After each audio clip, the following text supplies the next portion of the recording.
Eu vou pôr aqui agora algumas considerações básicas. Até vou me permitir fazer um parênteses.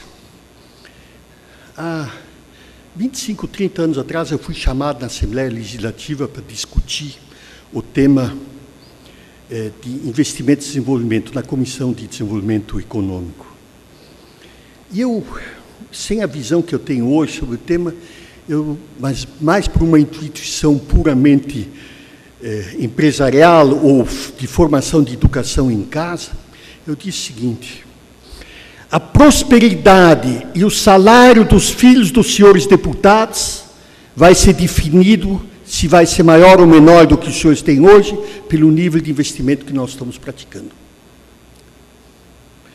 Existem trabalhos estabelecidos pelo Banco Mundial que estabelecem claramente de que, se o investimento for menor do que 25% sobre o PIB, a taxa de crescimento não será maior do que 4,5%, 5%. O Brasil tem tido uma taxa de investimento ao redor de 17%, 18%. Estava no caminho de 19%, com a crise piorou, está se tentando recuperar. Senhor governador, quando o senhor estava conduzindo o Conselho de Desenvolvimento Econômico e Social, naquele momento ali começou-se a trabalhar sobre a discussão, e no último documento estabelecido, numa programação maior, o Conselho de Desenvolvimento Econômico e Social estabeleceu de que deveria se obter no Brasil uma taxa de 25% sobre o PIB nacional como meta de investimento para ter consistência.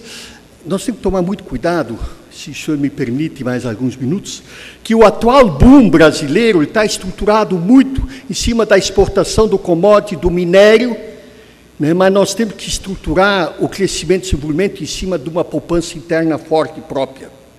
Então, essa meta de 25% é decisiva e sobre ela temos que construir o futuro.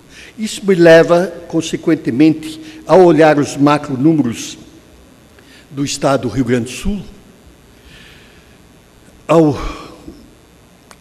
a importância de uma reunião dessa, das definições que queremos chegar, mas nós temos que analisar a realidade econômica financeira.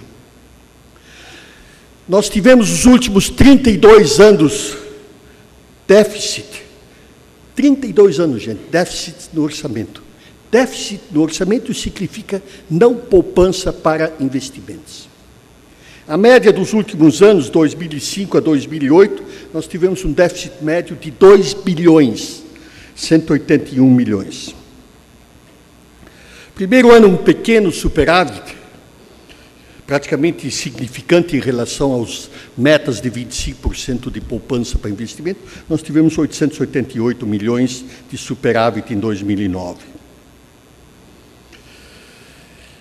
O Rio Grande do Sul tem tido um investimento sobre sua receita líquida de 3,7%, como os senhores viram naquele gráfico anteriormente apresentado, que é o último lugar no Brasil. E a média brasileira dos estados é 13,5%. Tá certo? Quer dizer, realmente, vamos dizer, nós somos caudatários da coisa mais importante que tem no sentido de desenvolvimento. A meta por nós estabelecida para 2014 é 10 e a meta 2020 é 15. Mas são números ainda insuficientes em relação a 25%. Deixa eu explicar novamente o 25%. Do PIB nacional, o setor privado tem aproximadamente 60%. 40% é a carga tributária entre governo federal, governos estaduais e governos municipais.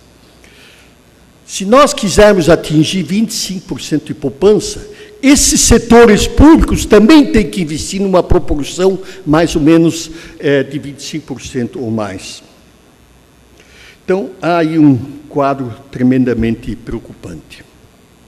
Agora, olhando as contas globais do Estado do Rio Grande do Sul, lógico que, através de gestão, como grande parte tem sido feito, os estados têm conseguido melhorar enormemente. Nós, com o trabalho lá do MBC, praticamente trabalhamos em 10 estados nesse sentido, com resultados expressivos. Né? Tem 2 estados que têm tido um trabalho diferenciado nesse sentido, que é Pernambuco e Rio de Janeiro, que abrangeram todos antes.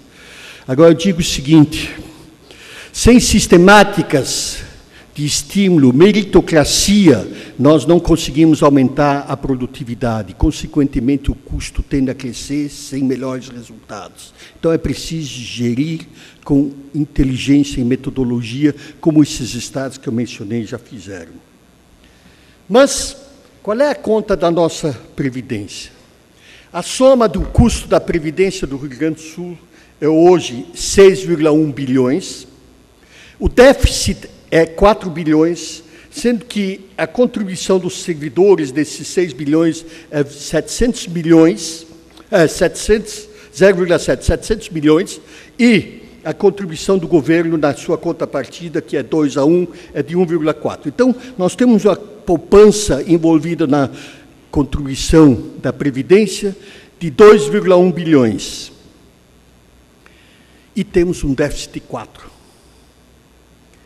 Gente, esse número devia ser 0, mas quando nós temos 56% da folha de pagamento, já hoje, com tendência de ir a 58% dentro das projeções calculadas, as contas não fecham. Tá certo? Então, é preciso reformar urgentemente. O processo é lento, mas tem que se fazer o primeiro dia. Tem que ser feito o mais cedo possível, porque nós não são direitos adquiridos que nós temos, são privilégios adquiridos. Tá certo? No mundo inteiro, hoje a Alemanha, que é muito pobre, né, está com 67 anos o prazo de aposentadoria. Tá certo? Nossa idade média de mortalidade, de sobrevida, né, não é muito diferente hoje da Alemanha. Nós temos talvez 2 anos ou 3 a menos. Nós vemos hoje na França grande discussão. Mas a verdade é a seguinte, a pergunta que eu faço é a seguinte, quem paga esses 4 bilhões de déficit? Que realmente sofre nesse pagamento dos 4 bilhões é uma minoria excluída que paga o ICM sobre comida e assim por diante. Tá certo? Então, é uma visão que nós precisamos atacar.